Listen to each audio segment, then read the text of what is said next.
Bom dia, boa tarde, boa noite, bem-vindos a mais um Acervo Fantástico. Estamos gravando um episódio hoje sobre um lançamento no cinema, filme novíssimo em folha, dos irmãos Philippou, de quem nós já falamos aqui no podcast, no episódio, acredito, número 8, né? Muito tempo atrás, a gente falou daquele Talk to Me, Fale Comigo, filme de terror, assim, que marcou bastante, assim, uns dois diretores australianos jovens, assim, gêmeos, que saíram de fazer uns vídeos do YouTube, coisa assim. A gente estava de olho no que eles iam fazer, né? Então, esse aqui já é o segundo filme deles, Faça Ela Voltar, Bring Her Back. Filme desse ano agora, 2025, com a Sally Hawkins e um elenco assim, de atores jovens, né? O Billy Barrett, Sora Wong. Mas antes da gente falar do filme, deixa eu apresentar meus dois co-hosts, grande Igor de Campos. E aí, velho? Olá a todos e todas que estão escutando, sempre um prazer estar aqui com vocês, cavaleiros, falando sobre esses filmes perturbadores, vorazes e australianos. E aí, grande Diego Nunes também tá aqui com a gente. E aí, rapá? Tudo bom? Beleza, pessoal? Mais um episódio, mais um filmão de terror recente, 2025. Talvez um dos melhores filmes de 2025 de terror, né? Um filme que me despertou ódio, mas não pelo filme. Eu sou o Felipe Sobreiro.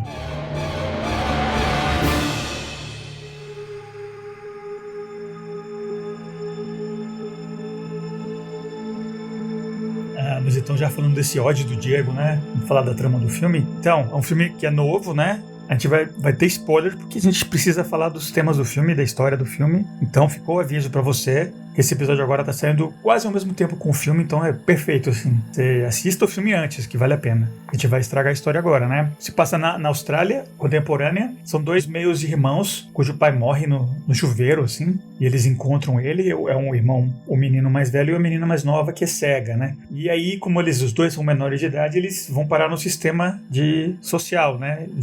Lá da Austrália. E eles acabam indo ficar com uma mulher que é ex-funcionária lá, então ela é de confiança e tal, mas de cara, né, você já começa a ver que tem uma coisa bem esquisita lá, ela é muito, tem uma personalidade meio enxerida, ela meio que controla eles, ela quer separar o menino mais velho dela, da irmã mais jovem. Tem um outro menino lá estranho que não fala nada, tal de um Oliver. A gente aprende que ela tinha uma outra filha dela que morreu afogada. Tem uma sensação de estranheza e de traumas, assim, por trás de tudo, né? E a gente começa a ver que a mulher, ela tá meio que aterrorizando o irmão. O menino começa a acordar todo urinado, assim, de manhã, um cara de 17 anos, assim, que malha, né? Não é uma criança pequena. E a gente acaba vendo, eventualmente, que é ela, que ela mija no potinho lá e joga nele. Ela começa a sabotar. Ela quer que ele vá embora pra ficar com a menina. Por quê? E aí que começa a parte do terrorzão bizarro do filme, né? Ela descobriu numa fita que ela tem lá, um troço assim, meio creepypasta, assim, umas fitas de VHS de um ritual meio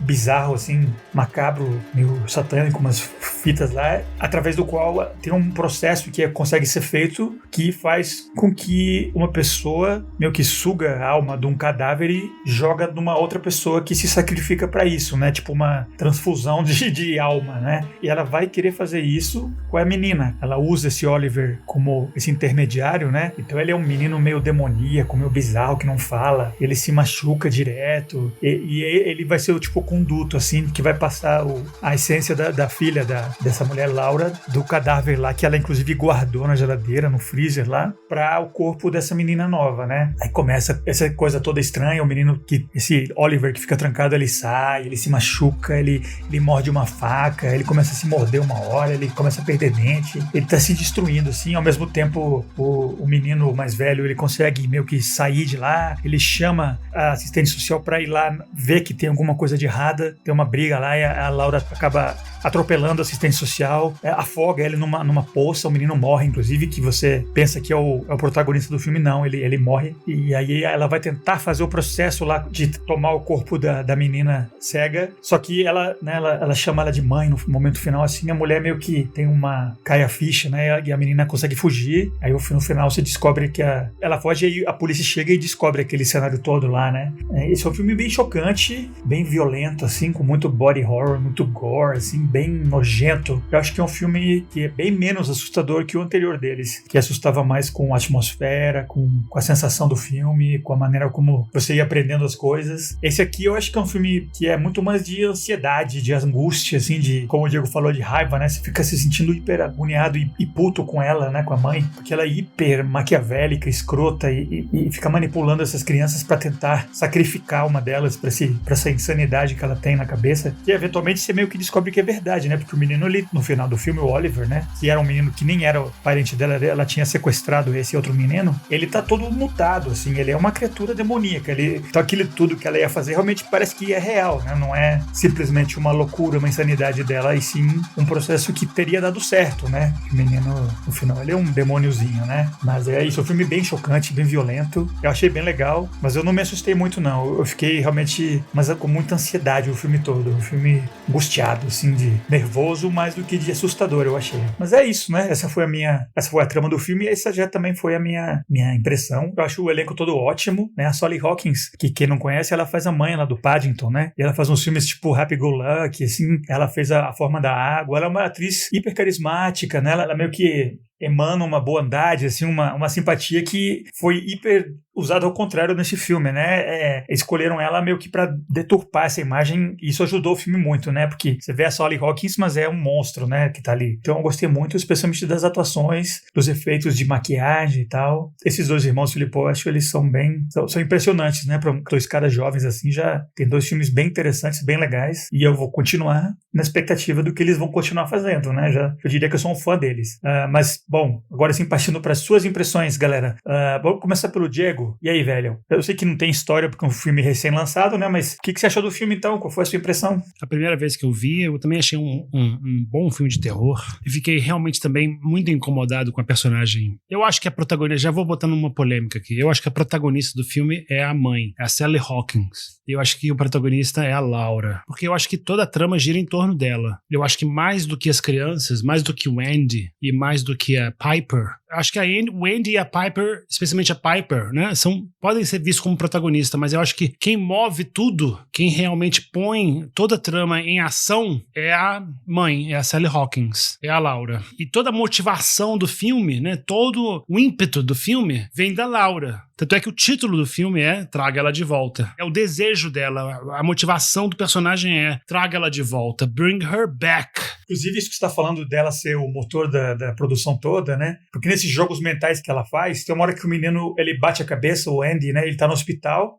e ele tá meio confuso, assim. E ela fala pra ele, né? Ela meio que confessa que foi ela que matou o pai dele. Ela fala isso naquela cena. Ela disse, acha que foi por isso que eu matei o seu pai? Aí o cara fala, o que você disse? Aí ela desconversa, né? Porque ele tá confuso, meio drogado, assim. Então, realmente, inclusive, a morte do pai já veio dela, né? Porque uma das coisas que esse ritual precisa é que a pessoa para quem você vai passar o espírito morra do mesmo jeito que quem morreu. E a filha dela também era cega, né? Então parece que ela procurou uma criança cega e pôs em ação toda essa história, né?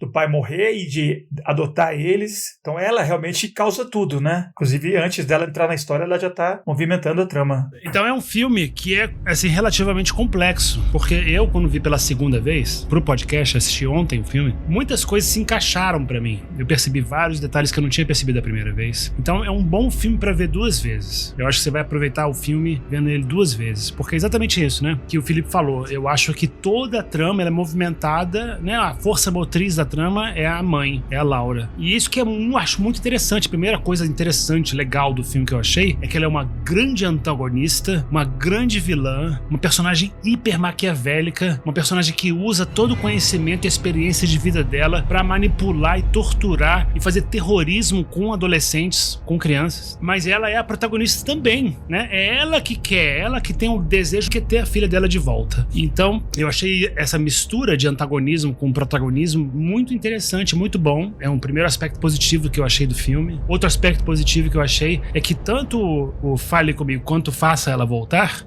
são filmes que eu acho muito bom, esses jovens australianos, porque esses irmãos irmãos Philippou, né, eles se recusam a fazer filmes pelo terror, o terror pelo terror. Eles sempre criam personagens tridimensionais. Então a vilã, a Laura, né, ela é uma personagem, Laura é uma personagem tridimensional, uma vilã muito escrota, filha da puta, mas ela é tridimensional. Ela é humana também. Especialmente o final lindíssimo, aquela cena final dela maravilhosa na piscina com a filha, lindíssimo. Adorei como termina o filme. Então ela é uma vilã humana, uma vilã que você consegue se identificar, não é caricata. E os personagens são todos têm uma história de vida, né? Tanto no primeiro filme quanto nesse filme, todos os personagens têm uma história, têm um passado, eles têm afetos, têm relações. Não é um terror, um filme de ação, um filme de terror que a gente tá afim de ver só a emoção e o medo e o fantasma e o susto. Não. E esse filme, mais do que o primeiro, né? Se o primeiro é mais assustador, eu concordo com o Felipe, me assustou mais, né? Especialmente que eu vi no cinema e tudo. Esse filme é mais adulto, esse filme ele tem uma trama mais profunda, ele tem um aspecto psicológico, um aspecto dramático mais adulto e mais intenso e mais complexo, mas ele não assusta tanto quanto o primeiro, né? Porque talvez não tenha sido esse o propósito principal do filme. Mas ele é um filme que não poupa o espectador, e esses diretores, é muito legal isso, né? Eles não têm pena. Os personagens, eu nunca vi isso, né? O primeiro filme também. Os personagens sofrem, sabe? O menino desse filme, tem um menino no primeiro filme, no Fale Comigo, né? Que sofre que nem um filho de uma puta, o menino, né? De 13 anos, né? O irmão mais jovem da principal. E esse filme também, o garoto, ele está lá só pra sofrer, terror e morrer. Caraca, velho, esse menino vai pro céu, com certeza. Caraca, velho. Então, acho legal que esses diretores, eles têm essa diferença, né? Eles se preocupam com o personagem, se preocupam com o desenvolvimento da psicologia de cada um. Eles realmente têm esse aspecto que não muito hollywoodiano, né? De fazer os personagens passar por umas provações, e às vezes as provações, elas não recompensam no final. Não, aprovação, depois você morre, filha da puta. Tá fudido. Seu destino é se fuder na vida. Então é muito bom. Achei filme de terror, horror. Prepare-se para o horror. Muito bom. É realmente, né? Você acha que o Andy, o protagonista do filme, é o herói, e ele não chega no fenômeno da história, né? Igão, e você, cara? Qual foi a sua impressão desse filme? Bom, para começar, eu faço minhas as palavras do Diego. Eu acho que é um filme autenticamente de horror, né? Ao contrário daquilo que a gente tem visto esse ano. Eu confesso que eu tô ainda um pouco decepcionado com 2025, né? Apesar da gente ter uns nomes grandes, né? Do cinema de horror fazendo filmes esse ano, mas assim, eu confesso que até agora eu não gostei de nenhum desses grandes filmões, né? Que foram lançados. Então, assim, para quem já escuta o podcast sabe das minhas opiniões a respeito de Sinners, sabe da minha opinião a respeito daquele Late Night with the Devil, Companion, o próprio Herege com o Hugh Grant. Eu tô achando todos... Nosferatu é uma exceção, mas assim, a grande maioria dos filmes de horror que estão saindo agora, né, eu tenho achado muito chatos. Esse filme de hoje, né, sobre o qual a gente vai falar, o Bring Her Back, né, Traga Ela de Volta, Faça Ela Voltar, aqui no Brasil, eu acho que é uma felicíssima exceção. Eu ainda não assisti todos os filmes de horror que foram lançados, né, até o presente momento aqui, em 2025, mas eu arriscaria dizer que esse é de longe o melhor filme de horror. Como vocês mesmos já falaram, eu acho que é um filme adulto, é um filme que traz personagens complexos. É difícil não falar um pouquinho sobre aquilo que a gente conversou no episódio anterior, né, quando a gente falou sobre o Extermínio e a Evolução. É um filme em que você realmente vê que os diretores deixaram com que os atores conduzissem a emoção do filme e não ficassem enchendo a tela de efeitos e música, nada. É um filme de horror feito do jeito certo. Ele é muito bom nesse sentido, sabe? Eu acho que tá tudo muito bem colocado. Da fotografia, as músicas, a interpretação dos atores. Sally Hawkins, eu acho que ela provavelmente vai entrar nessa cada vez mais abrangente categoria, né, de grandes atores e atrizes em filmes de horror que fazem papéis maravilhosos, que entregam grandes interpretações, mas que acabam não sendo reconhecidos, né, nem por Cannes, nem pelo Oscar, não sei. Esse preconceito que a gente sabe que existe, né, contra o cinema de gênero, mas é absolutamente fantástica a interpretação dela, não apenas dela, né, mas de todo o elenco, né. Eu destacaria aqui também o Jonan Wren Phillips, que é o menino que faz o Oliver, né, que depois você descobre que o nome dele é Connor. Que medonha a interpretação desse menino, né? Ele tá fantástico. Todo o elenco tá muito bom.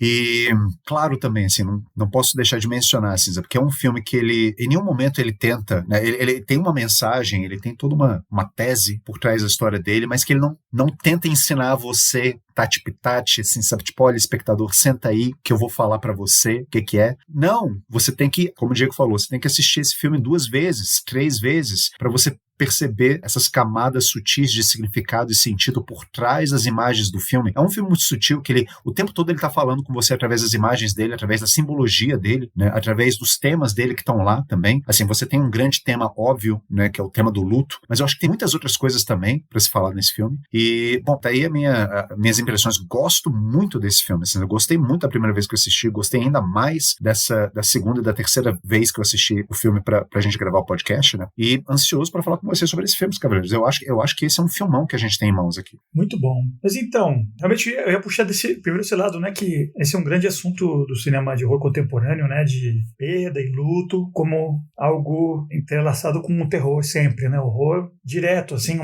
dos últimos 15 anos, ou sei lá, talvez no século XXI como um todo, assim, esse é um dos grandes temas do terror, mais do que tinha sido antes, né, que é luto associado ao terror, né. A gente tem um filme que me lembrou um pouco esse, o Hereditário, né, tem um elemento disso, daí pra frente é bem comum, inclusive nesse, né, que é um dos grandes temas mais básicos, né, que eu acho que a gente nem precisa tocar muito, né, porque o luto como um assunto a gente tá meio batido até, inclusive a gente, não sei se a gente falou tanto no episódio passado, mas no Cães Não Usam Calças, por exemplo, é um filme que tem uma conexão direta com esse, né, que é uma pessoa morre afogada. E aí a pessoa que sobra, que no outro caso, no filme era o esposo, aqui é a mãe, tem que lidar de alguma maneira com isso, né? Isso é um dos, eu acho que eu sinto que é um tema que está bem disseminado no cinema contemporâneo, especialmente de terror, assim. Então bora ir um pouco além, né? Por exemplo, Igão, que você falou, né? Além do tema do luto e tal, que a gente já falou bastante, inclusive se quiserem pode falar, mas puxa um outro, assim, o que você achou, por exemplo, esse elemento, uma coisa aqui falando em Hereditário, né? Essa coisa da relação interfamiliar dele com a menina, com a irmã, a menina com a mãe adotiva,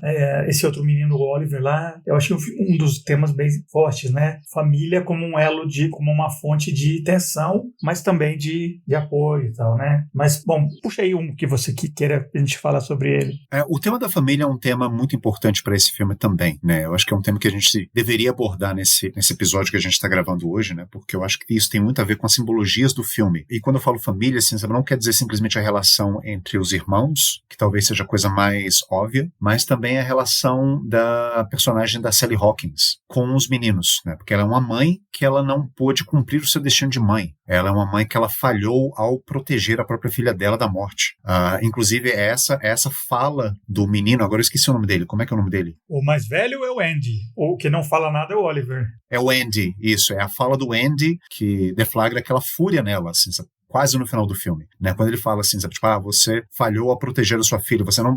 Quando ela fala assim, eu estou aqui para proteger a Piper, e ele fala, você vai proteger a Piper assim como você protegeu a sua filha, e ela fica furiosa nisso. Ou seja, ele tocou num ponto importante aí. É justamente, porque o próprio Andy, ele é um personagem que ele é um protetor, né? Eu acho que essa é a função dele na família. Ele tá lá para proteger a Piper das coisas feias do mundo. E daí você tem um dos temas do filme. Porque a Piper é uma personagem cega, né? Assim, parcialmente cega. Assim como a atriz, a Sora Wong, que faz o papel dela, que também é parcialmente cega. E eu acho que essa cegueira, ela simboliza uma espécie de olhar pouco atento que se tem ao mundo, a ponto de você não perceber certas coisas. Eu acho que o filme também, ele faz isso de uma forma brilhante conosco, com os espectadores, porque ele vai te dando aqui e ali certas dicas de que, olha, tem uma coisa muito errado com essas pessoas, tem uma coisa muito sinistra acontecendo aqui, mas em nenhum momento ele entrega logo de bandeja para você o que é. Então, por exemplo, quando a gente entra na casa da personagem da Sally Hawkins, da Laura, você vê que tem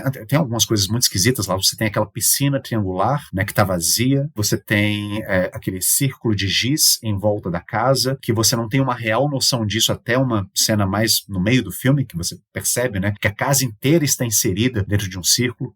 Você tem aquele diabo daquele cachorro empalhado lá, que é um negócio que eu achei esquisitíssimo, é engraçado, né, mas assim, é muito sinistro aquilo, né, que eu acho que já diz um pouco a respeito da personagem da Laura, né, porque ela é justamente uma mulher que ela não consegue se desfazer do passado dela, que ela não consegue viver o luto, então ela guarda literalmente as coisas do passado dela junto com ela, né, então assim como ela guarda o cachorro empalhado, ela guarda, depois a gente vai ver quase no final do filme, ela guarda o cadáver da filha dela num freezer, que uma das cenas mais horripilantes do filme. Então o filme ele não entrega nada disso pronto pra você. Ele vai te dando dicas para que você se sinta meio incomodado e você não veja às vezes o óbvio, Assim como a Piper. A Piper, ela não tá enxergando parte do mundo, ela só enxerga... No começo do filme, ela fala que ela só enxerga algumas formas e tons de luz. Se é claro ou escuro, né? Claro ou escuro, exatamente. Então ela não vê detalhes. Ela não vê, por exemplo, a expressão no rosto das meninas com quem ela conversa no começo do filme. Ela não vê que essas meninas não estão gostando de conversar com ela e estão fazendo chacota dela nas costas dela. Ela literalmente não enxerga isso. E o Andy fala pra ela,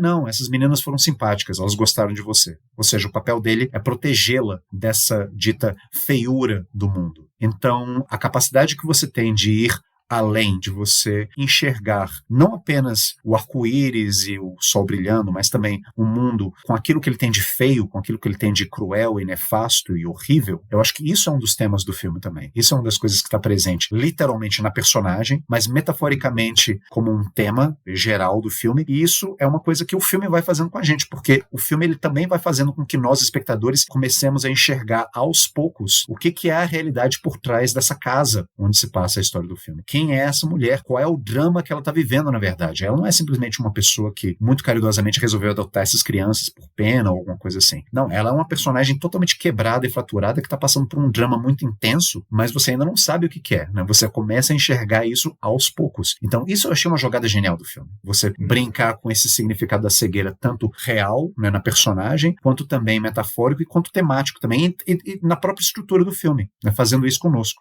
Isso eu achei muito bom. O que vocês acharam dessa jogada que eu achei bem... Eu acho que poderia ter dado super errado, que realmente o menino protege ela do mundo, né? Ele é um buffer, né? Ele é uma distância entre, né, os problemas, a violência e tal. Só que, ao mesmo tempo, eles desenvolveram uma comunicação, uma palavra-chave, né? A toranja. Quando ele precisa abrir isso, né? Precisa revelar uma verdade. E começa a entrar bem devagarzinho assim, quando ela diz uma coisa pra ele, e aí ela diz grapefruit, né? Toranja. Aí ele fala o que ele pensa de verdade. Aí ao longo do filme você entende, assim, de uma maneira bem sutil, que eles têm essa palavra-chave e nunca é explicado de onde veio, que eu achei legal. Não tem a origem de por que eles falam isso e tal, mas você entende que quando ela não quer que ele proteja ela, quando ela não quer a versão, né, adocicada e tal, que ele faz pra proteger ela fala essa palavra-chave e ele também pra ela, né? Eu achei bem sutil e bem jogado isso, né? Estabelecer essa relação entre eles com essa palavra-chave que não é totalmente explicada, mas é muito claro, né? Eu achei bastante legal. Eu acho que a escolha da grapefruit, né, da toranja, é excelente, né? Porque quem já comeu grapefruit sabe, né? Assim, entende que fica pensando assim, por que as pessoas comem essa fruta no café da manhã? Porque é uma fruta amarga e ácida. Exatamente, né? Ela tira o lado doce da vida. Não quero açúcar, não quero melzinho. Eu quero a amargura. Eu quero, sabe, uma fruta assim que vai... Você vai fazer aquele barulho com a boca e vai fazer aquela boca assim de limão.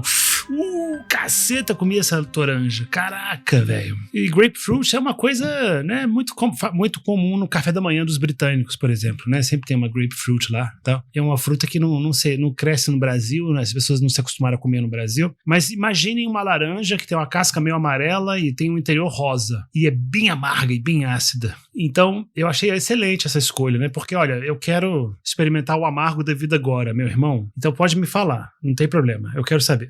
Excelente. E eu acho que isso é muito bom também, porque no final do filme, né, ela precisa enfrentar a antagonista, né, a grande vilã, sozinha. Ela não tem mais o Andy para protegê-la no final do filme. Então faz parte também de um crescimento, né, de uma formação e uma consolidação da autoestima e da capacidade de confiar em si mesma, né, da personagem da Piper, né, da menina. Que eu acho que também é um tema do filme, né, parecido com o que o Igor falou, talvez o mesmo tema, que ela é cega. Isso se reflete também na estrutura do filme, né, a gente vai aprendendo as coisas devagar, né, igual a Piper. Achei legal o que o Igor falou, né, que a Piper vai entendendo aquela casa devagarinho, vai somando algumas dicas, algumas pistas, e igual a gente também, mas também o grande arco dela é que ela, no final do filme, ela consegue ver que ela pode confiar em si mesma, que ela não precisa de um protetor, de um tutor, que ela conseguiu sobreviver àquela situação sozinha, brilhantemente, né, porque eu acho que foi uma coisa pensada dela, né, foi uma tática de sobrevivência deliberada, né, de chamar ela de mãe na hora H, né, antes de ser assassinada, quando ela estava sendo assassinada. Mãe,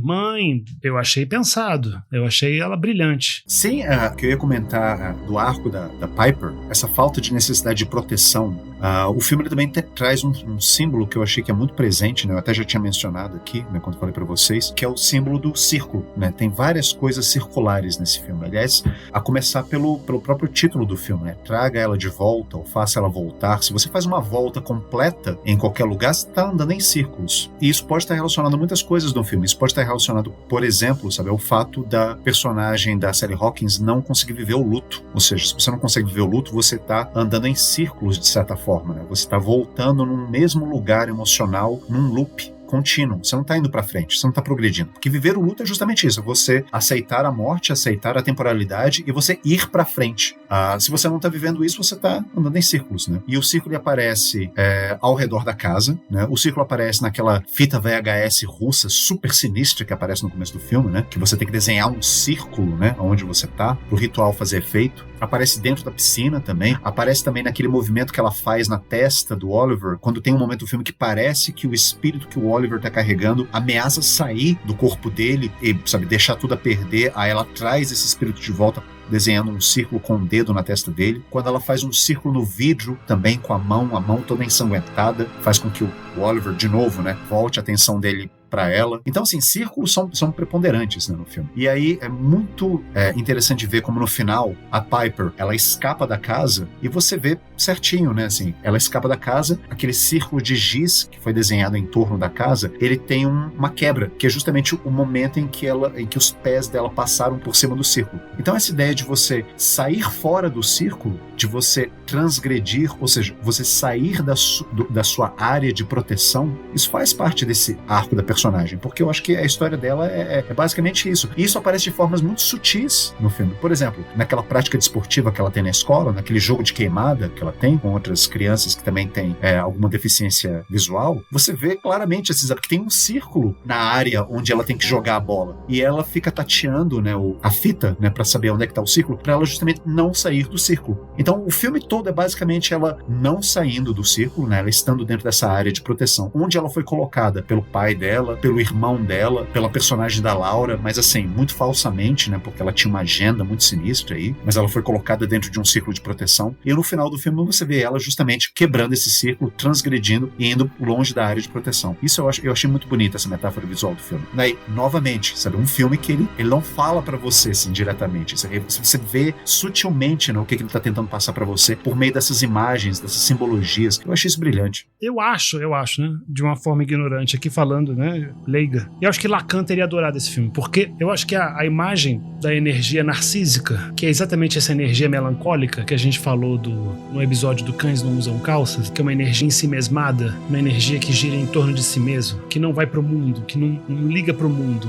que liga que eu quero pra mim, e eu vou fazer de tudo pra conseguir o que eu preciso, o que eu desejo. Foda-se os outros. Então, o que eu quero no Cães é ter a minha esposa de volta. Então, eu vou fazer de tudo pra ter contato com ela novamente, né? Minha filha aqui tá completamente negligenciada, mas foda-se. E nesse filme, excelente isso que o Igor falou, porque realmente, visualmente, ele mostra visualmente essa questão narcísica da personagem da Laura, da Sally Hawkins, porque ela vai aos extremos absurdos, ela vai dos maiores extremos pra conseguir satisfazer esse desejo de ter a filha de volta. E aí, fantástico, né? Porque ela passa o filme inteiro sacrificando os outros, aterrorizando os outros, aterrorizando o Andy, seduzindo e conquistando de forma altamente maquiavélica a Piper, para conseguir construir a situação. Ela sequestra um menino e põe um demônio dentro do menino. Vocês não têm ideia dessa vilã. E ela ainda por cima, que eu achei fantástico isso, né? Ela ainda por cima, ela foi tipo uma forma de psicóloga, que é conselheira, de uma forma de aconselhamento emocional e social de jovens, né? Para essa instituição social de seguro social da Austrália, ela tinha sido isso por 20 anos. Então ela sabe, ela tem conhecimento exato do que estabiliza e do que desestabiliza uma criança, uma adolescente. Ela sabe, ela tem esse conhecimento e ela usa esse conhecimento de forma absolutamente maquiavélica e cruel para conseguir o que ela quer.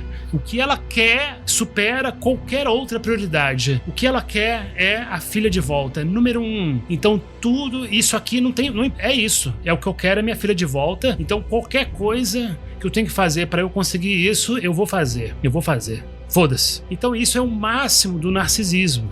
Visualmente, para a psicanálise, é uma energia circulando ao redor de si mesma. É uma energia que se retroalimenta e que satisfaz a si mesma, né? É uma coisa retroalimentadora, circular, que não tem fim e que é doentia e que é mortífera. Então, o círculo é uma imagem excelente disso. Perfeito, eu não sabia que Lacan iria gostar muito assim, desse filme. Fantástico, fantástica observação, Diegão. Obrigado, Cinza, por trazer esse tema aqui pra gente. Eu só queria pegar carona em uma coisa que você falou, para dar mais 2 exemplos aqui que eu lembrei. A gente estava falando de cegueiras, a cegueira real, né, da personagem da Piper, e as cegueiras metafóricas, né, que está presente em alguns personagens. A própria Laura também é uma personagem cega, né, como você falou. Ela conseguiu, através de um ritual esquisito, um ritual russo, né, totalmente sinistro, né, ela conseguiu fazer com que um demônio incorporasse no corpo do menino. Obviamente é um demônio, né, assim, você vê inclusive assim, o reflexo dele certas horas no espelho e a imagem dele na câmera do celular do Andy. Você vê que ele tem chifres, né? Você vê que parece que tem uns cornos que estão querendo sair, né, da cabeça dele. Então, assim, é claro que é um demônio. Mas aí quando ela vai tentar falar com a Piper, né, quando ela vai tentar persuadir a Piper, né, a se sacrificar para que ela possa ter a filha dela de volta, ela fala assim, eu falei com um anjo, e o anjo ele vai trazer a minha filha de volta. Mas que anjo, mulher? Sabe, você é doida, você tá cega, sabe? Você não tá vendo que não é um anjo? É uma porra do demônio.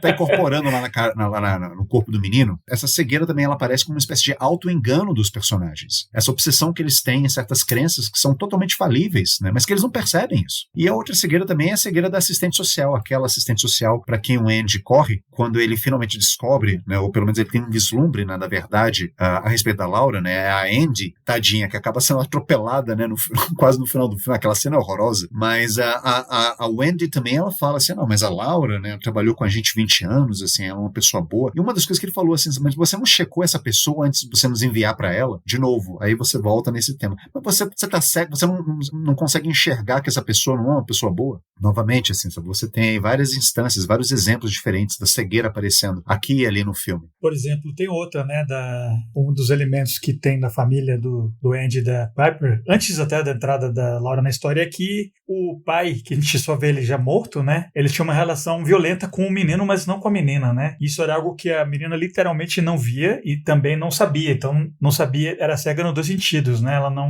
Ela nunca visualizou isso, né? E aí, voltando a uma coisa que o Igor falou antes, né, sobre a quebra do círculo no final do filme, acho que 3 personagens quebram o círculo. A menina, né, que o Igor falou, que ela consegue fugir da casa e passa pela linha e encontra um carro, né, que dá carona pra ela e salva ela. O menino endemoniado, né, o demônio, eu achei isso muito interessante no filme, depois eu queria perguntar pra vocês, né, o demônio, ele é um demônio que eu achei muito legal, esse demônio. É um demônio meio diferente, porque ele não fala. Primeira coisa que ele não fala, tá nem aí pra falar. Ele não é um demônio exorcista que manipula e gosta de falar e gosta de torturar. Tá nem aí, ele não fala nada disso, né? Ele não quer saber disso. Ele, caladão, mas ele veio com um propósito, ele veio pra comer um ser morto, incorporar essa alma e passar essa alma para o outro corpo, para um outro cadáver, que morreu do mesmo jeito, né? Tem que ser 2 mortes iguais. Mas ele é um demônio esfomeado. O personagem do menino endemoniado é um personagem que tem fome. Tem todas as cenas que ele aparece, tem alguma coisa que denota fome nele. Ele quer comer. Ele tá esperando, né, que a Laura dê a filha dela para ele comer. Ele quer, sabe, tá com fome. E aí ele termina, assim, uma das cenas finais, né, quando ele finalmente, a Laura permite que ela coma a filha dela, ele tá com aquele barrigão meio de barriga d'água, de verme, assim, né? E aí quando ele percebe que a mãe não tem o sangue frio, não consegue matar a Piper, que a Piper brilhantemente manipula ela de volta e ela perde a motivação, né? Perde a decisão e ela poupa a Piper, né? A Piper consegue fugir. Ele vê que não vai dar, o ritual não vai se completar, já era. E esse menino aqui, ele meio que o demônio tem uma certa solidariedade com o menino, com Connor Bird, que ele tá possuindo, né?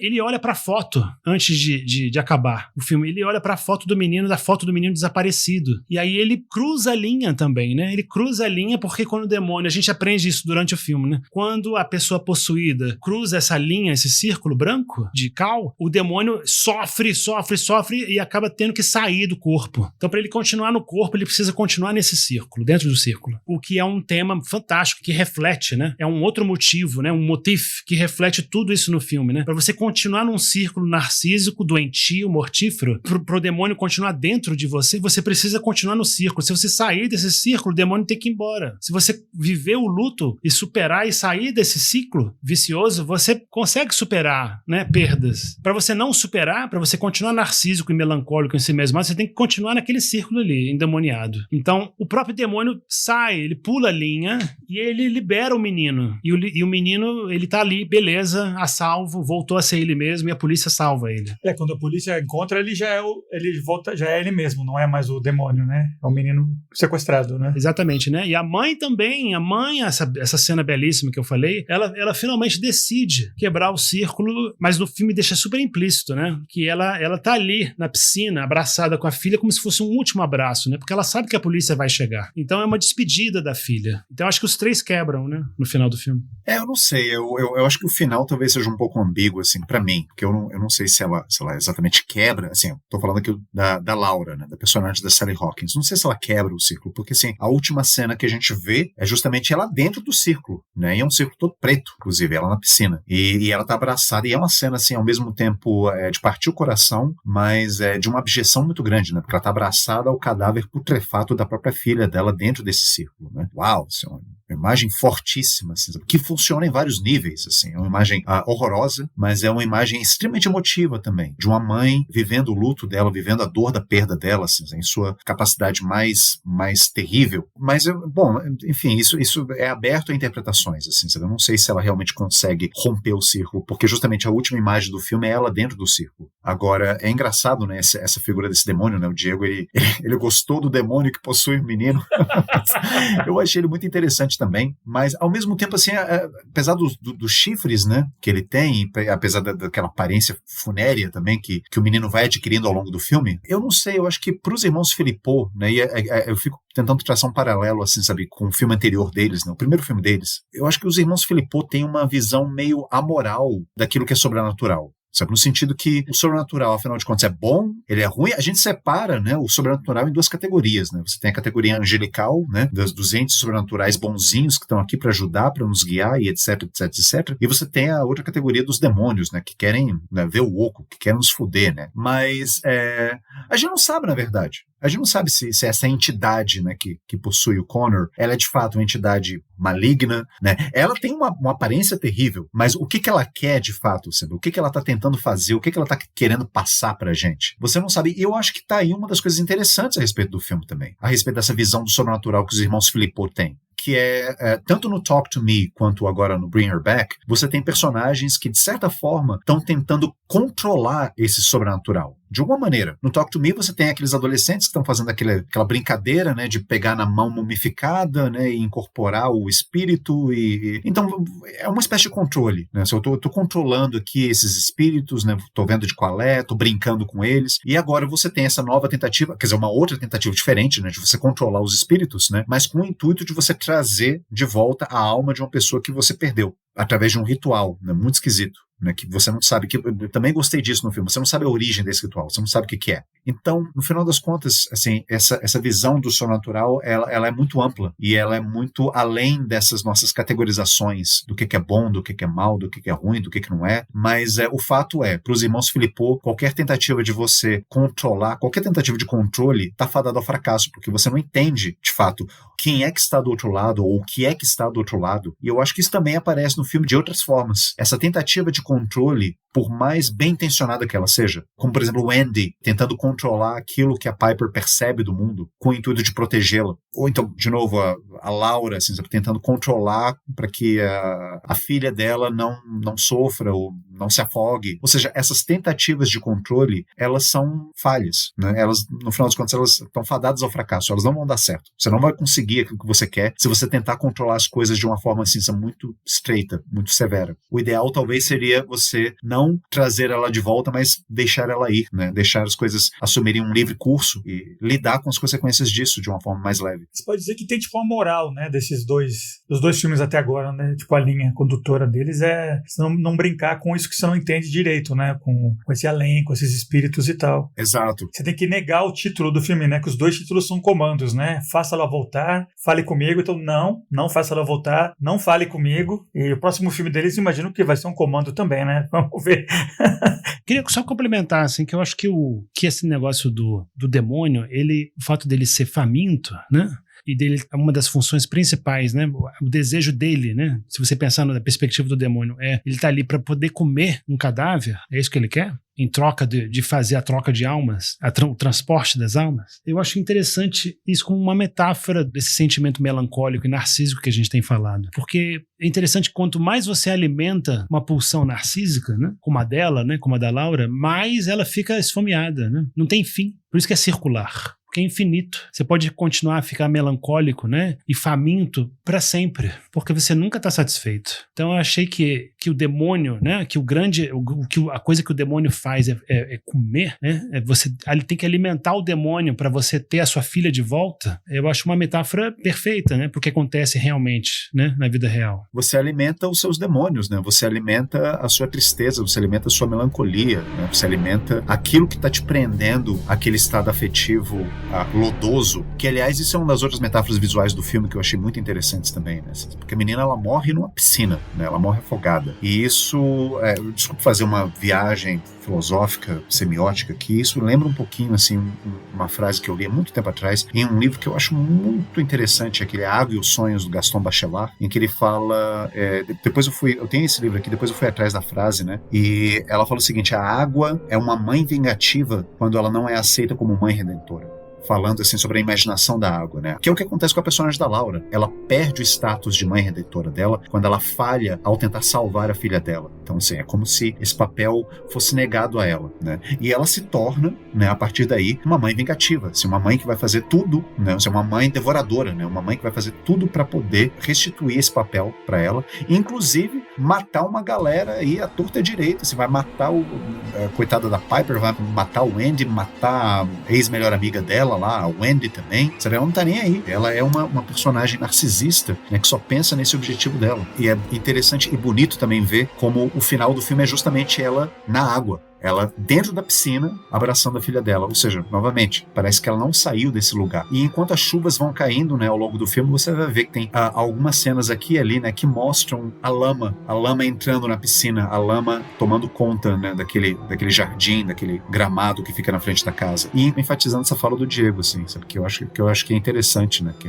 é você alimentar os seus demônios. E você vê que a melancolia, né, ela não apenas devora tudo, devora qualquer coisa na frente dela, como ela é autofágica também. Você vê que o menino tem uma hora que ele começa literalmente a se comer, que é uma imagem horrível, assim, é fantástico pro filme, né? Mas é uma imagem absolutamente horripilante. E eu acho que essa é, talvez se houver uma boa representação do que é esse luto não resolvido do melancólico, você colocar uma criança endemoniada comendo o próprio braço, sabe, se comendo, eu acho que aí você tem uma das metáforas mais poderosas do filme e, de novo, assim, reforçando o que eu já falei, que torna esse filme bom pra caralho. Então, galera, esse foi o nosso episódio do Faça Ela Voltar, lançamento, terrorzão profundo, pesado, assim, muito legal, vale a pena.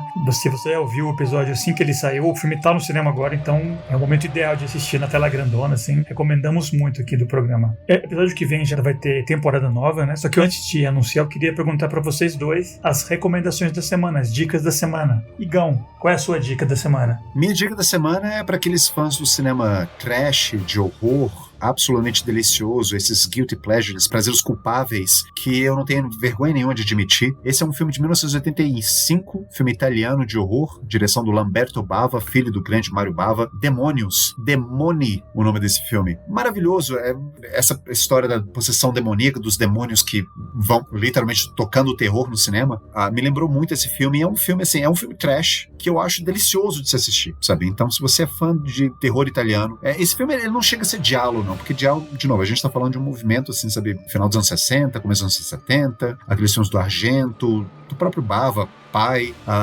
Esse filme não é um diálogo, né? Mas é um filme de horror italiano, né, dos anos 80, super gory, super violento, super exagerado, com uma trilha sonora de thrash metal e speed metal totalmente descabida, um herói que no final do filme pega uma katana e sai decepando cabeças de pessoas numa cena absolutamente absurda e sanguinolenta dentro de um teatro. E tem uns punks no filme que ficam rodando o teatro o tempo todo. Não tem motivo nenhum daqueles punks que estavam fazendo, né? Mas eles estão lá tocando. É um filme maravilhoso, maravilhoso esse filme, assistam, assim, ele não tem pé nem cabeça como um bom filme de horror exagerado e gore deveria ser. Assistam Demoni, né, de Lamberto Bava, eu acho que é um grande programa. Muito bom. A trilha não é do Goblin, aquela banda... Sim, que fez a trilha sonora do Suspiria, a trilha sonora do Goblin, tudo isso. Goblin é da hora, perfeito. Diegão, e você, qual é a sua dica da semana, velho? A minha recomendação é baseada nessa grande vilã, protagonista barra antagonista, né, que é a Laura, né? Porque ela de fato é uma vilã tridimensional, né? Uma vilã humana. Ela é uma vilã que realmente o horror que ela pode causar nos espectadores, né? É um horror moral, porque é algo que os seres humanos fazem um com o outro. Então, o filme tem um aspecto sobrenatural, né? Que é o demônio, mas a grande vilã, a grande antagonista é a Laura, né? As coisas que ela faz, as coisas que ela está disposta a fazer, são coisas demoníacas e maléficas e maquiavélicas, muito mais do que o próprio demônio faz, né? O próprio demônio está ali para se alimentar e para atender o desejo dela. Então, eu achei que ela realmente amedronta, ela dá raiva, né? Você quer ficar batendo nela durante o filme, né? Ela realmente é muito cruel, sabe? É difícil perdoá-la, sabe? Mesmo ela sendo tridimensional, ela sendo humana, ela, sabe? É muito difícil. Então eu quis recomendar um filme com uma vilã parecida, com uma das grandes vilãs femininas da história do cinema, que é também uma vilã humana, que é também um filme que trabalha o horror moral, né? O horror que não é fantástico totalmente, né? Um horror que é causado, né? Que é provocado pelo ser humano, pela nossa capacidade de ser cruel e mal com o outro. Então é o Misery, né? Louca Obsessão, grande vilã Annie Wilkes, personagem que é a fã número 1 da personagem Misery no filme, né? Ela aprisiona o escritor da série de livros que ela gosta de ler. Ela salva a vida dele e depois aprisiona ele. Escrito pelo Stephen King. Acho pra mim o melhor livro de Stephen King. Eu já falo aqui. A notícia bomba que eu dou. No livro, pra mim, o melhor livro mais bem escrito, número 1 do Stephen King, de todos os 60 mil livros que ele escreveu, é Misery. Leiam Misery. Se você quer ler Stephen King, comece por Misery, que pra mim é o melhor livro dele. Fantástico, fantástico. O filme também é muito bom, então eu recomendo o filme Louca Obsessão em português, que das raríssimas vezes ela foi tão bem, ela foi tão convincente, foi tão maravilhosa, que das raríssimas vezes que uma atriz ou ator, né, ganhou o Oscar de melhor atriz, melhor ator por uma atuação em um filme de terror, que foi a Kathy Bates, que fez a personagem de forma brilhante. Então assistam Louca Obsessão, essa é a minha recomendação. Muito bom. Realmente é chocante, tão tosca que ela é no filme. Bom, a minha dica é um filme bem menos conhecido, né? É um filme de 2016, em inglês. Inclusive, eu já recomendei numa daquelas listas de filmes que a gente às vezes faz para um ouvinte, mas eu nunca foi a minha dica da semana, né? Então vai ser agora. Aqui no Brasil chama Vozes da Escuridão, que em inglês o título original é A Dark Song, uma canção obscura, né? Que me lembrou bastante o filme que só tem 2 personagens, uma mãe, cujo aquele filho morreu, e um cara que ela contrata, um bruxo assim, meio satanista, meio Aleister Crowley, assim. E eles têm que passar um processo que o cara faz ela passar por uma provação lá, ficar com ele, passar 1 ano lá numa casa, e ele fica fazendo rituais e não sei o que, porque ela quer poder falar com a criança dela que morreu. Ela tem que passar por todo esse esquema assim para tentar entrar em contato com o filho que morreu. E só que, né, nesse filme de hoje dos irmãos Philippou, ela tem que, né, torturar e matar outras pessoas. Nesse filme da Vozes da Escuridão, ela que tem que meio que passar por uma provação para tentar falar com a filha ou com o filho que morreu. Filme bem legal, muito massa. Só tem 2 atores, basicamente, a protagonista e o bruxo lá que ela contrata, que é um cara bem escroto, mau caráter, assim. Mas é um filme bem legal, eu recomendo bastante. Vozes da Escuridão, A Dark Song, de 2016, do Liam Gavin, o diretor. Então é isso, galera. Nossa dica da semana. Esse foi o nosso episódio do Bring Her Back. Agora sim, finalmente, anunciando a próxima temporada. A gente estava querendo fazer faz tempo algo assim, ainda mais que a gente fala muito de terror e, né, assuntos mais pesados. A gente achou que valia a pena fazer uma temporada sobre o que afetou a gente, né? Nós como espectadores, quando a gente era criança, adolescente, a gente decidiu, vamos fazer a temporada da infância do acervo. Então, né, são filmes importantes, formativos, assim, para nós 3, não necessariamente hiper clássicos importantes ou filmes que marcaram, assim, nosso desenvolvimento como cinéfilos, mas sim filmes que marcaram a gente quando éramos jovens, né? Então, espere filmes mais populares, filmes mais... tem uma comédia que eu escolhi, tem filmes de fantasia, mas pelo que eu sei da lista, que eu já vi todos têm assunto, todos vão dar para papos perfeitos aqui. Vamos analisar como sempre, né? Só que em vez de falar de criança mordendo faca, né? A gente vai falar de, por exemplo, o primeiro filme agora, a seleção do Diego, Superman, o filme de 78, né? O primeirão lá do Christopher Reeve, que é um filme que marcou, né? O primeiro filme de super-herói de quadrinhos da era moderna, né? Porque antes disso só tinha aquele do Batman, do Adam West, e a partir do Superman que começou toda essa onda, que até hoje em dia tá aí, né? Filme bem importante pra mim também, né? Mas foi seleção do Diego. Então é isso, galera. Esperamos vocês daqui a 2 semanas para a nossa inauguração da temporada da infância do acervo. Então bora dar tchau. Diegão, você que escolheu o próximo filme, dê tchau, por favor. Preparem-se para um Diego emocionado, empolgadíssimo, né? E que fica arrepiado só de ouvir o Marlon Brando falando com o Super-Homem, né? Com o Christopher Reeve, né? Tipo assim, you were prepared to do good, uma coisa assim, sabe? Realmente é uma coisa que me marcou. Vocês vão ver, né? Essa temporada inteira. Filmes, assim, normais, filmes que se você assistir de fora, né? Você vai achar filmes legais, bons, divertidos e tal, mas que pra gente tem um significado tão profundo, né? E a gente vai falar de uma forma realmente emocionada sobre cenas assim. É mesmo, você viu tudo isso nessa cena. Prepare-se para pessoas assim empolgadíssimas, né? Falando sobre filmes com fantoches, por exemplo, né? Olha lá, não fale mal dos meus fantoches, viu? Vai ser uma temporada amorosa, uma temporada que a gente vai falar de filmes que a gente realmente ama do fundo do coração, que a gente assistiu com 7, 8 anos, 10 anos, que a gente ama até hoje, já viu 20, 30 vezes. Então prepare-se para muita emoção e rasgação de seda e... sinceridade. Anos 80, né? Claro. E bom, Igão, você tá... dá tchau pros ouvintes. Tchau. Depois dessa despedida melosa, preparem uns lenços, aquela caixinha de lenço de papel para uma temporada melíflua para o bem e para o mal, assim, uma temporada escorrendo açúcar e alcaçuce, tudo que é doce, temporada sentimental, a gente tá lá de ver. O Diegão quase chorou aqui, que desgraça. Eu também vou chorar, Filipão não vai chorar. Não, o Filipão talvez não chore, porque o Filipão a gente sabe que nada faz esse homem chorar. Coração de pedra. Só de ouvir os acordes, né? Eu já choro. Putz, querido, eu já tô tendo pesadelo com isso, né? Tudo bem. Gente, muito obrigado. Muito obrigado pela audiência.